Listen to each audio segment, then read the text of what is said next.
এই কমিটির যতগুলো ইউনিট রয়েছে ঢাকা কলেজ ছাত্রদল অত্যন্ত সুশৃঙ্খল এবং আমাদের কর্মী দিক থেকেও অনেক বেশি গুরুত্বপূর্ণ একটি ইউনিট বলে আমরা কেন্দ্রীয় সংসদ থেকে এটি সবসময় বিবেচিত করা হয়।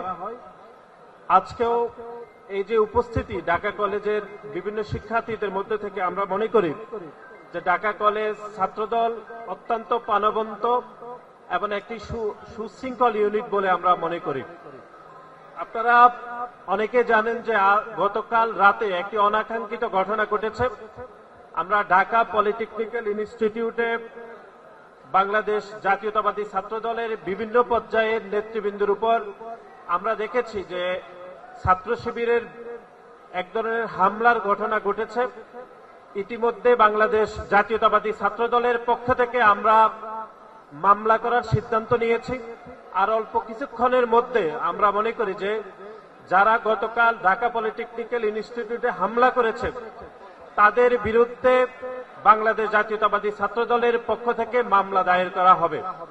কিন্তু আমরা দেখলাম গতকাল হামলার পরে পবিত্র মাহে রমজানের মধ্যেও যে ছাত্র শিবির কিরকম ভাবে মিথ্যা প্রপাগান্ডা করে বাংলাদেশ জাতীয়তাবাদী ছাত্রদলের উপর দোষ চাপানোর এক ধরনের পায়তারা করেছে। এবং আমরা দেখেছি গণমাধ্যমে তারা বলেছে যে ছাত্রদল নাকি ছাত্রলীগ হয়ে ফিরে আসতেছে, তারা গণমাধ্যমে অভিযোগ করেছে।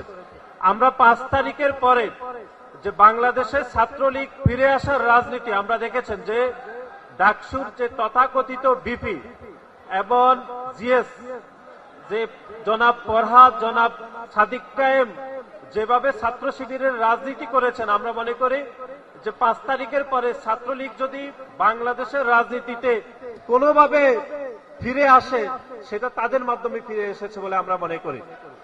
সেজন্য বাংলাদেশ জাতীয়তাবাদী ছাত্রদল ঢাকা কলেজের প্রতিটি নেতৃবৃন্দকে আমরা সতর্ক থাকার আহ্বান জানাচ্ছি যে ছাত্র শিবিরের রাজনীতি থেকে তারা যেন সতর্ক থাকে, এই জন্য আমি তাদেরকে আহ্বান জানাচ্ছি।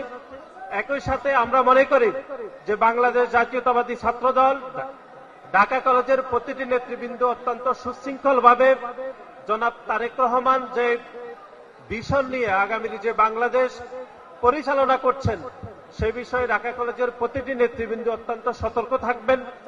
এবং পরিশেষে এখানে যারা উপস্থিত হয়েছেন আমাদের সাংবাদিক অনেক ভাই বোনেরা রয়েছেন, তাদের প্রতি আমি কৃতজ্ঞতা জানিয়ে আমি